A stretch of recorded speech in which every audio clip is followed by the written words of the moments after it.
afternoon, and welcome to AIADA's Auto Talk. I'm your host, Rachel Soleimani. Before I introduce today's presenters, a few quick reminders as always. Everyone that is registered for today's program will receive a copy by the end of this week. And if you have any questions, feel free to enter them into the lower right side of your interface under the Q&A bar. Today, we have a very special guest moderator, Dan Barson, Vice President of Member Services and Industry Relations here at AIADA. He used to be our Auto Talk host before I took over to be the star. Now, join me in welcoming back Tom Contos, Chief Economist at Car Global, and Jonathan Smoke, Chief Economist at Cox Automotive. We have these guys on every year, and the value they bring is unmatched. So, Dan, I'll let you take it away. Great. Thank you very much, Rachel. And I'm really glad you took over and you're the star. You do a much better job than I do. So, hey, guys, welcome back. It's December, and let's get started with a bit of a review of 19. And I know the beginning of the year got off to a bit of a questionable start, I guess, or challenging. In the Midwest, we had some heavy weather. I think there was some interest rate concerns, and we actually saw maybe a bit of a uptick in rates. Tom, I always like the phrase you use is that the pent-up demand has been spent up. And I just wanted to get your read, both of you, on the current retail landscape and the forecast for the end of 2019. And Tom, I'll let you take that one first. Well, the new vehicle sales for the year are probably going to end up very close to the 17 million level. I know sales year to date, depending on which estimates one uses now, that the big three don't report monthly sales. So we're kind of in that dark period until the quarter ends on the fourth quarter sales for GM, Ford, FCA. But with that being the case, there's still some uncertainty about where we are through November. But if we're down about a couple 100,000 units from last year, and that's despite growth in fleet sales of about 80,000 units, we're probably hovering very close to the 17 million level for the year, which is still a very respectable total. I just see the retail market still driving a lot of, I focus on the used car business, so I know that nothing happens unless new cars are selling. Those are the used cars of the future, and they also bring in trade-ins to the immediate term. So though things are slower, just like sort of the economy as a whole, 2019 still represents a pretty respectable year for retail sales.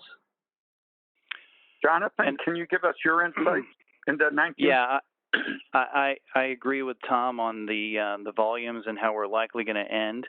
I would point out, though, that the retail market has been down all year long, and it's really been growth in fleet has been the key reason that we're staying close to the 17 million number. However, we've really started to see the market change over the last couple of months, and fleet has actually started to go down each of the last couple of months on a year-over-year basis. So I think we've about tapped out the demand that was primarily tax reform related, and that's what's been fueling the growth in fleet for the last 18 months or so.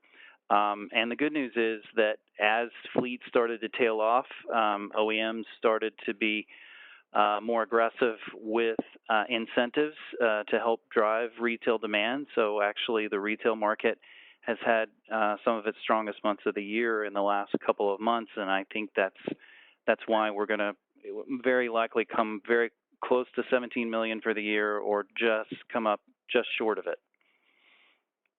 Great, guys. Do you guys have kind of a peak or a feeling for 2020? And I know that's really not the most fair question, but what's your gut telling you for 2020, Jonathan? I think we're likely to see a little bit further decline. depending on if we end at 69 or 17, we think that we're very likely to see a total volume of around 16.5 or 16.6 for next year. We no longer think that we're going to see growth in fleet, so fleet's either going to be flat or modestly down, and that would imply that retail will be down slightly less next year than it has been this year. But the principal reason is an affordability challenge, which I know we're going to get into in further questions. But essentially, we're just towards the end of the cycle that credit is tighter, causing interest rates to be higher for certain consumers like those with poor credit. And it's essentially just shrinking the pool of people who are in the market and able to buy new. But it's still, from a historical perspective, if we end up at our worst number for next year at 16.5, that's still a fairly robust market. It's just one that dealers and the OEMs alike are having to contend with, marginal declines again. Yes. Tom, do you have a feeling for 2020? And I may be just a little less, a little more robust in my expectation, but also am expecting a decline year over year. We might fall in the range, the higher end of the 16.5 to 17 million, and end up, maybe a little further below 17. And we might, as Jonathan said, we don't know if we're going to end up just slightly below 17 for the year. But if that is the case, we'd be a bit more below 17 in 2020. And perhaps I'm a little less pessimistic about fleet sales, only because I know that some of the fleet sales that have shown the strongest rate of increase have been the commercial fleet sales, and not necessarily just the rental fleet sales. And it could be that some of that is driven by just business needs for replacement of their fleets, and the ability that we will get into of the used car market to make it possible for the cycling out of fleet vehicles to be done in such a way that there isn't a tremendous amount of deterioration in values, where you would want to maybe keep the cars in service longer. So hopefully, both in terms of what incentives manufacturers will have to support fleet sales, and just the business needs and the ability of those businesses to replace their vehicles without tremendous deterioration in used vehicle values, would maybe keep fleet sales a little more stable, and maybe bridge some of the gap that could occur, just in total for new vehicle sales.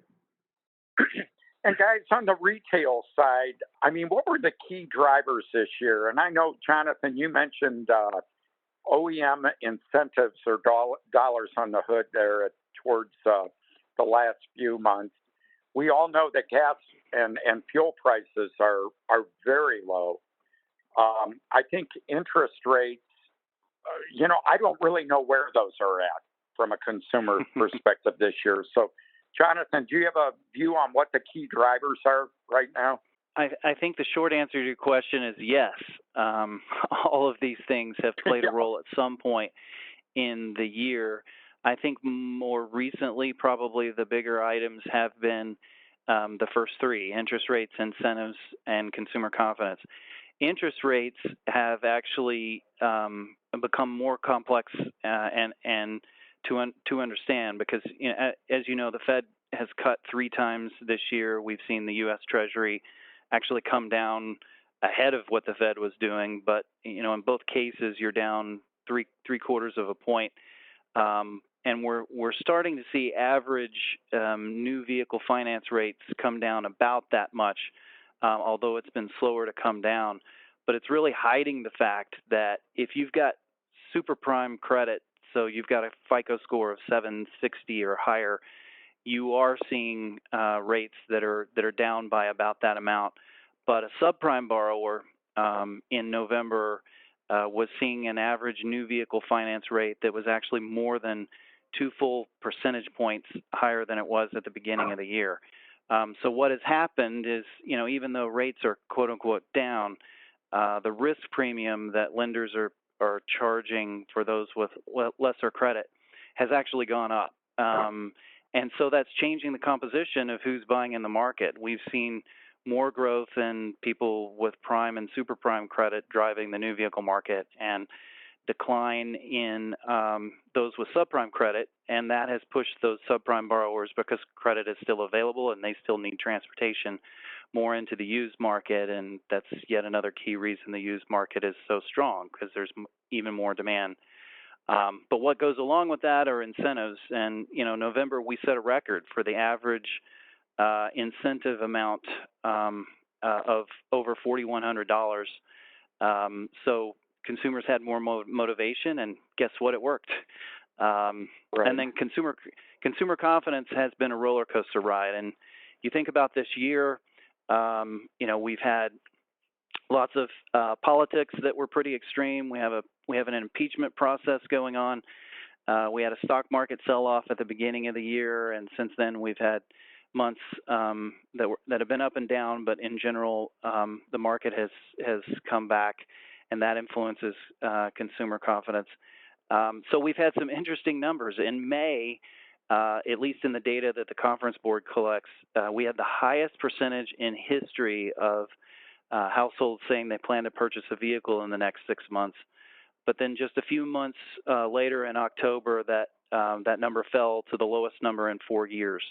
So it's truly been a roller coaster, that consumers one day are feeling good and the next day not feeling so certain about the future. And that's where incentives and rates and all those things become very important to really see consistency in the demand. Let's hop on to the next question, you guys. This is something I think both of you touched upon, and I am continually amazed at the upward trend on this number, and that's the affordability and the average transaction price on a new vehicle. And I'm sure that has something to do with the mix that's being sold at retail, but it looks like we're approaching 38,000, if not over it. And I guess my question is can this trend continue? And Tom, at what point does affordability, do we hit a wall here, at 38 grand? And Jonathan touched on the role of rates, because we know it's a payment-driven business. So, the 38,000, you can eat that elephant one bite at a time by, maybe modifying the number of months that you pay the loan. So we've seen sort of a steady growth in the duration of loans. Jonathan pointed out the reduction in rate that's occurred.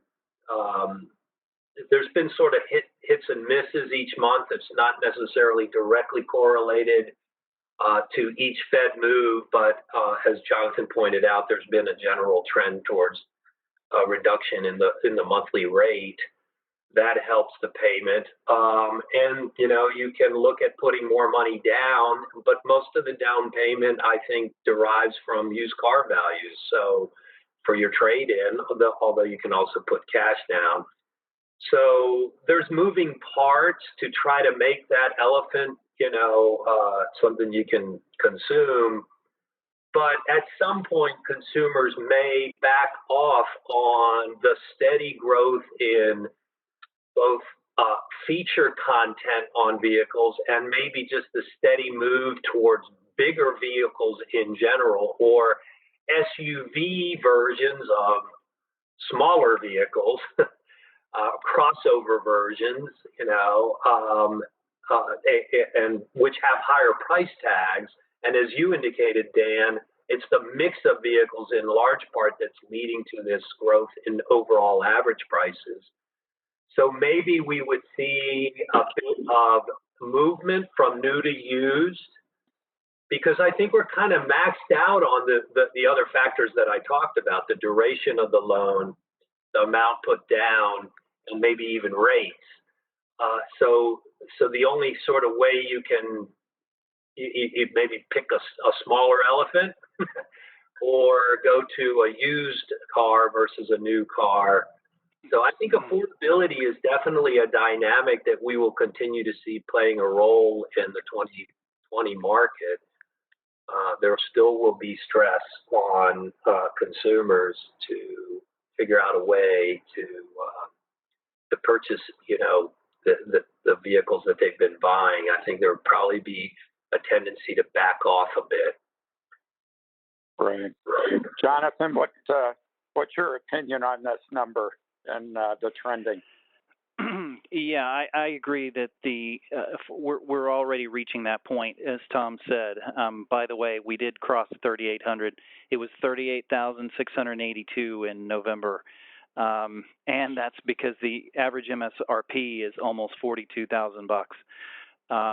So I love the analogy. It means eventually we're going to need smaller elephants or a used elephant, and that's part of why the used market is so robust and reliable. But I would also say it should create more demand and more awareness that leasing actually is a better alternative for many consumers to consider, especially if they're planning on trading frequently, because the downside to extending the terms, of course, is that we've got this related problem now of increasingly more deals having negative equity because of the terms that were on the existing loans. So we haven't reached a point that it's really killing the market, but it's certainly a point in which we're having some challenges. Guys, and I know we've already touched on this, financing. And Tom, I think you just mentioned it. We've got and Jonathan, you can probably update us here. Loan term of well over 68 months. Yeah. A payment of over $500 now. And I'm just amazed at these numbers. Well, guess what? On our dealer track platform, it was 69.4 months in November, and officially $600 average. Wow. So we crossed over the 600 threshold. Is a lot of this being driven, you guys? Again, I go back to the mix, especially on pickup truck, because if you're buying a new pickup, chances are the average cost of a pickup today is probably $36,000 to $40,000, and I know you can get them as high as $90,000. Oh yeah, so, the average full size sticker is over $50,000 now. Well, that explains a lot of what we're seeing here. Then yeah, I do think the mix, including SUVs and crossovers, just the tendency that we all are very well aware of now for many years. It used to be sort of maybe a 60-40 split between cars versus trucks, and now it's like a 70-30 split, trucks versus cars. So as that's taken place, that's a big driver in the overall transaction price being in the $38,000 range, because regardless of the segment, whether you're talking pickups or not minivans, but definitely, crossovers and SUVs, you're looking at a sticker price that's generally higher than any car segment would be, except perhaps luxury cars. So you do see some creep in average selling prices. That's, as you said, Dan, early on, it's mix driven.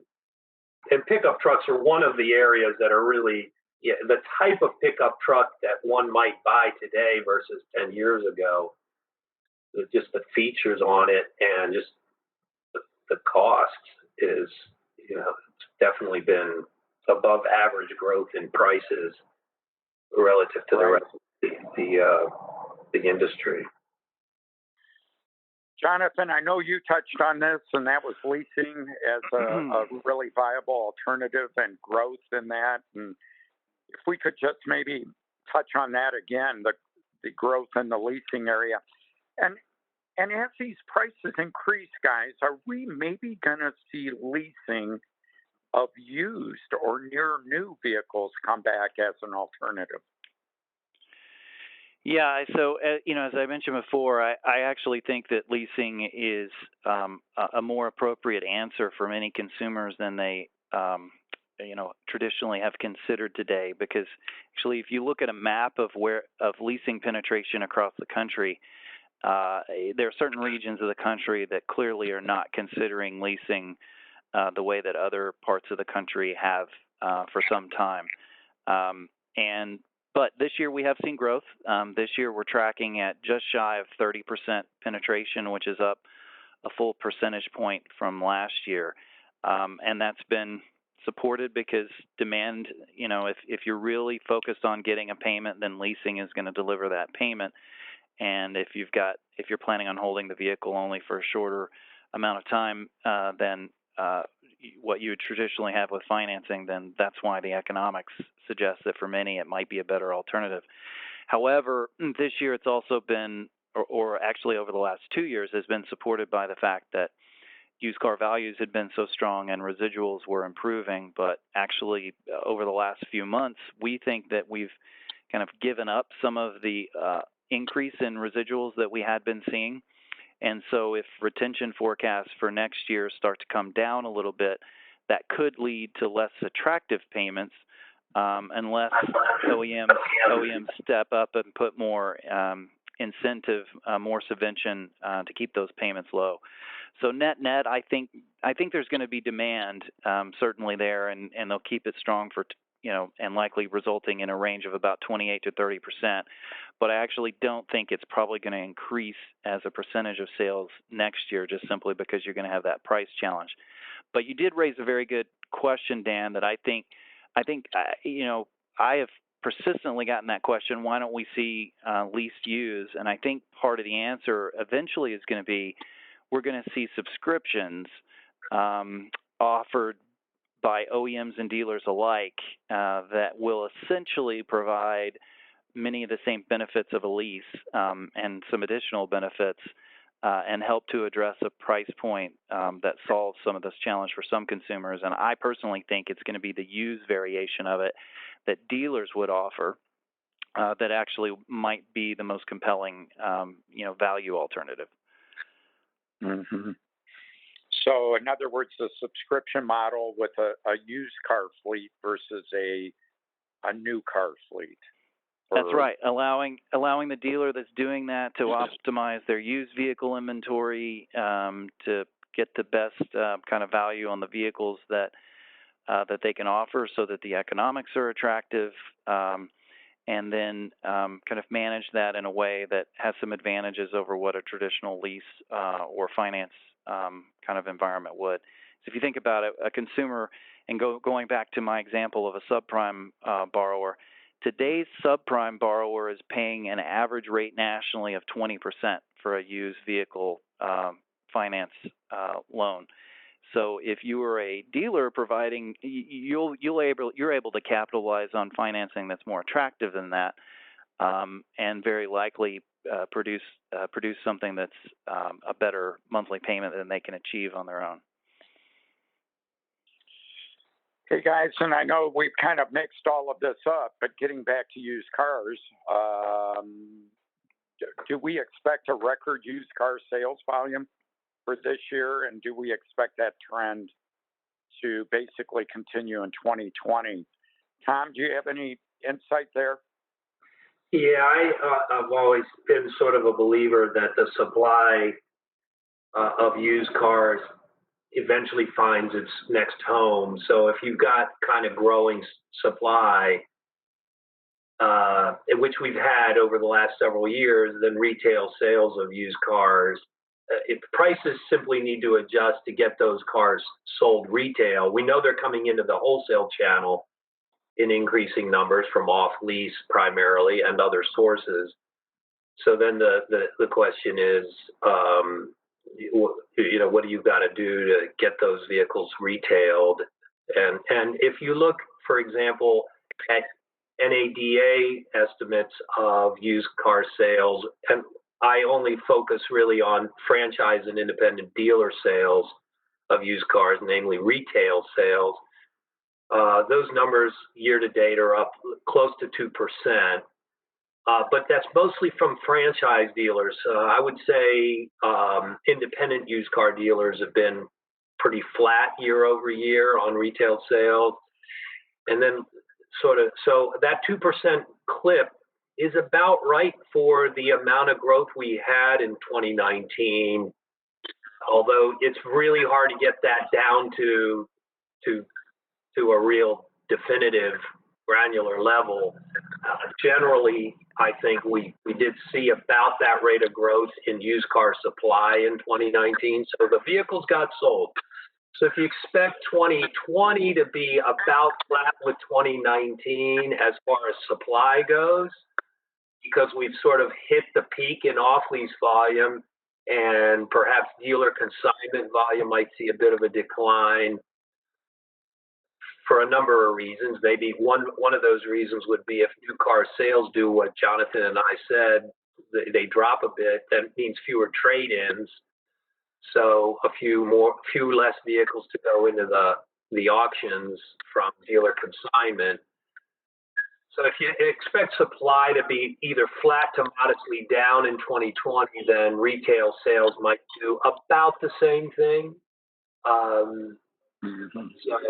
So that would be sort of my take on what. It's not a bad year at all in terms of used car sales. Still great opportunities for dealers to make good grosses on the cars that they're buying at wholesale or taking in trade. But kind of a flattish year, maybe some decline on a year-over-year basis. Jonathan, certified pre-owned. Do you have any opinion there? As the new cars, like we had mentioned earlier, just become out of reach for folks, I would think CPO volumes should really gain in some popularity. Yes, we've set records, I think, for 3, almost 4 years, if not this is the 4th year straight. We think that there's a good chance of increasing the number again this next year in 2020. And that's because even though we are finally at the peak of off-lease volumes, the mix of what's coming off-lease next year is increasingly, let's say, a higher quality mix.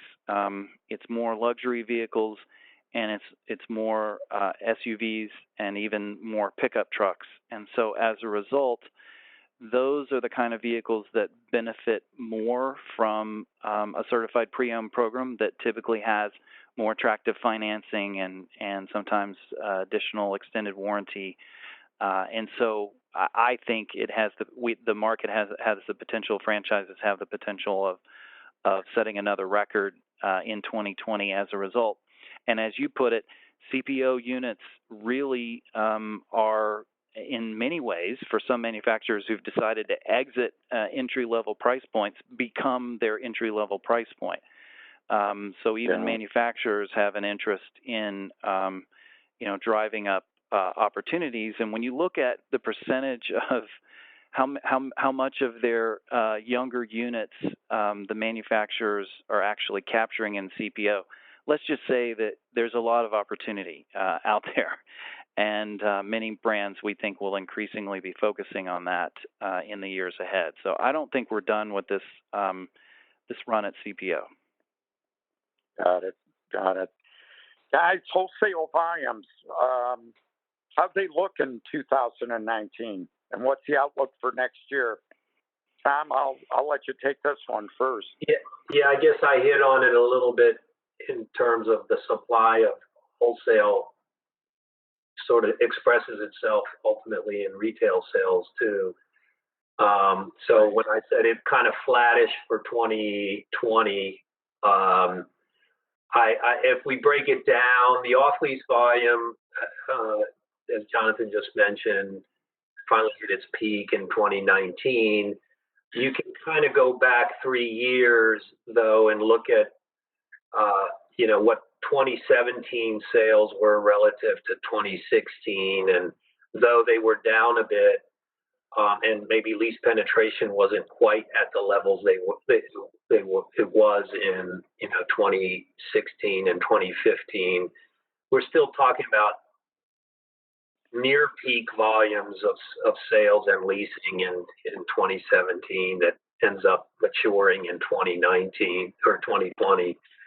So we'll still see a lot of off-lease volume. Repo volume could probably grow a bit, not because there's more defaults, but because there's more outstanding credit out there from all these new and used vehicle sales we've had cumulatively in several years.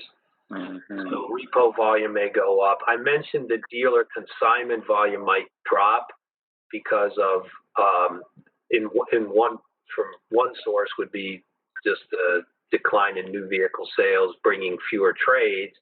But also dealers have gotten really, especially franchise dealers, have gotten very savvy in determining whether to keep a trade or wholesale a trade, and perhaps err on the side of retailing more cars these days than ever before.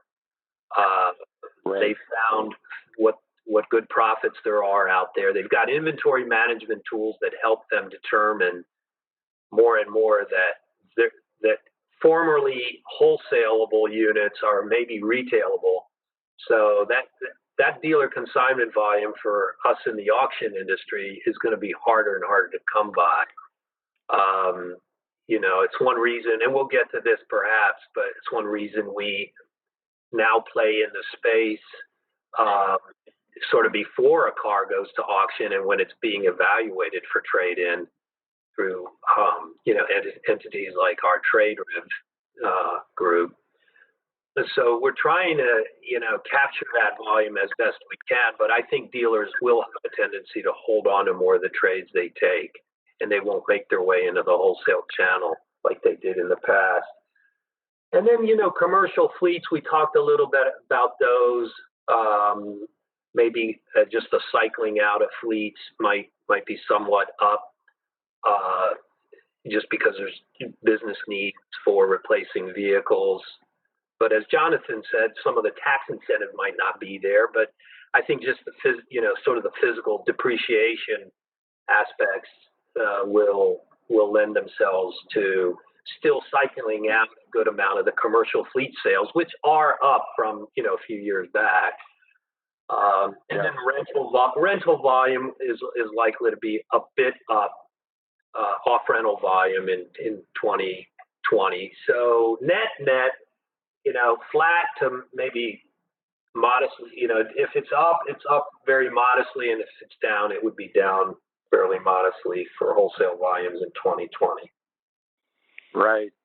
Hey, I know you guys touched on this, and we touched on this earlier in the presentation, but on the new vehicle side, we know that light trucks are demanding quite a sizable piece of the market. Has that translated into the used vehicle market? And if so, where are the dealers finding the right mix to match the used car customer demand? And Jonathan, I'll let you touch on this one again.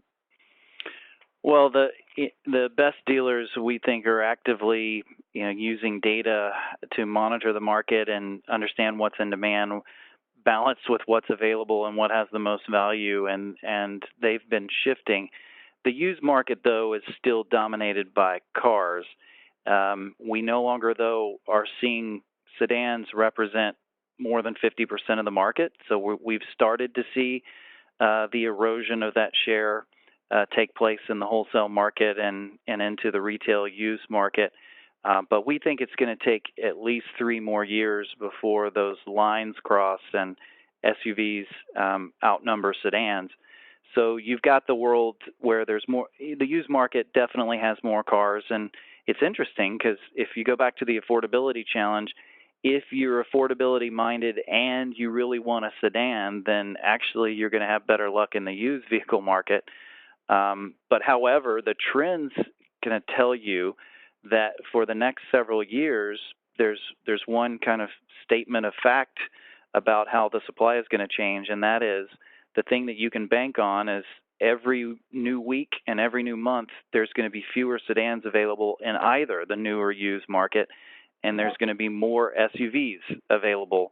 So on the one hand, you can call that a richer mix if indeed people truly have a high preference for SUVs over sedans. But I actually think that maybe we've overdone it in the new production, in cutting the production of sedans, because there's portions of the market, both in terms of geography and in terms of demographics, as well as ride sharing, that actually prefer sedans. And so we might ironically be, entering a world where nothing holds its value better than a mid-sized sedan, which will be a change that people will have to get adjusted to.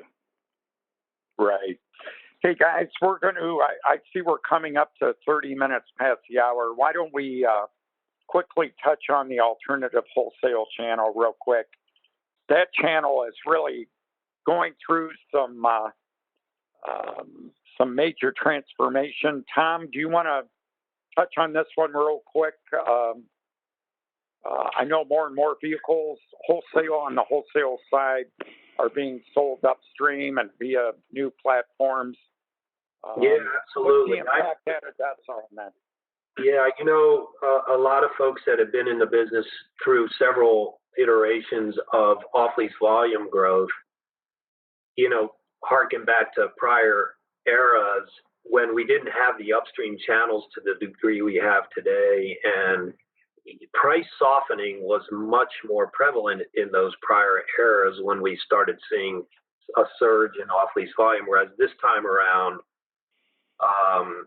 it was sort of a storm that never occurred. We were concerned about a hurricane, and we really didn't get anything but maybe actually fairly fair weather.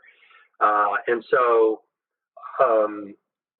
one factor that doesn't get a lot of airplay is that as we ramped up in off-lease volume, the industry sort of managed that growth because it wasn't a V-shaped sort of recovery in sales of new vehicles and leasing of new vehicles. It was gradual. We went from 10 million vehicles sold in 2009 to it took us several years to get back to the 17 million level, and lease penetration also hit peak levels around that same time. So we've been able to manage the growth in off-lease volume just because it's been more manageable, it's been more gradual. But another very important factor has been the availability of alternative channels, and the upstream channels have really helped distribute the volume in such a way that, I think Jonathan pointed out that there's a lot of leasing that goes on in certain parts of the country. And so the sort of the old way of dealing with surges in off-lease volume is move the cars around.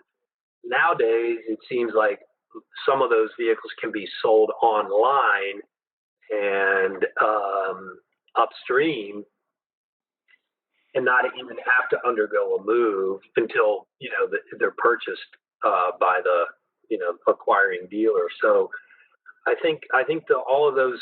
I think the upstream availability of upstream channels has been one of the real contributors to the stability in wholesale values, despite the albeit gradual growth in off-lease volume.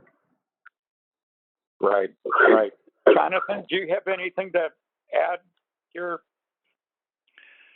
Yeah, I think we'll continue to see growth because it offers benefits to all the participants, including the fact that if we're moving fewer vehicles, we're taking less risk. There's a vehicle that's not having to be driven through a lane is going to reduce the possibility of accidents and other problems.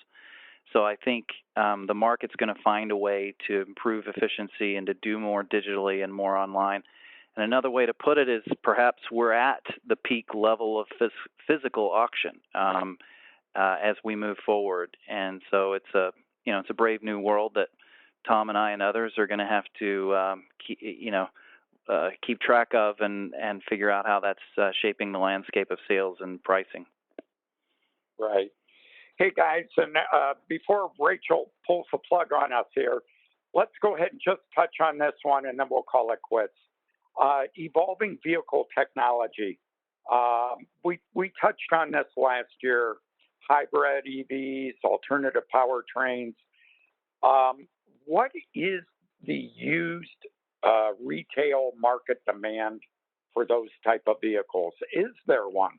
Is there even a demand out there for the used Prius or the used electric car, right? Or are we still shaking all of that out, which is probably my opinion, but you guys are the pros here. What are you seeing around this? Well, Dan, I certainly wouldn't call it strong. What we can observe in the pricing, which I think is a good testament for just how strong it is, EVs continue to perform relatively poorly compared to their siblings that are gas-powered. But I think you can say that they are now performing less poorly than they have been previously. But principally, I think it boils down to if range anxiety and concern by consumers about the performance of the battery is an issue for a new vehicle, that anxiety is amplified as it relates to an older, aged vehicle with uncertain data and uncertain experience about how those batteries are going to perform over their lifetime. So I think it's gradually going to improve, but the volumes are so low. And to be fair, we've had, it's not like what we sell this year is remotely similar to what was sold last year, because the rise in Tesla means that what sold in 2019 is very different than what sold in 2018, which was different than 2017. We're just going to have to see this market continue to evolve to really see stability. But I do believe as the technology progresses and the new market becomes bigger with electric vehicles, then indeed eventually the price performance will follow. Right. Tom, any observations? I would agree with what Jonathan said, that, there's, when you look at the actual data on, the EVs and what numbers we have, first of all, what makes its way into auctions is generally light data-wise, so it's hard to really draw a lot of conclusions, but you do see, I would say, a poorer overall performance relative to, similarly aged and mileage, internal combustion engine vehicles. So, probably what needs to happen is some of the lessons learned over many, many years of there being a secondary market for new vehicles through, if you think about it, I mean, it's a great thing for a consumer to be able to have a secondary market for the car they're trading in, and be able to get a trade-in value that they can apply to the purchase of another vehicle. And that's come from many years of auctions, used vehicle dealerships, sales, and support of those efforts through the OEMs. And so it's going to take a while for EVs to sort of have a similar sort of comfort level, as I think Jonathan implied, with what they would be getting and what's the value of a vehicle that's an EV that is used. So it's going to take a while. We're positioning ourselves obviously to be able to handle them, and it's something that is hitting our businesses in a gradual way. So hopefully we can manage that evolution over time. Well, gentlemen, I want to thank you both for joining us today, for taking the time.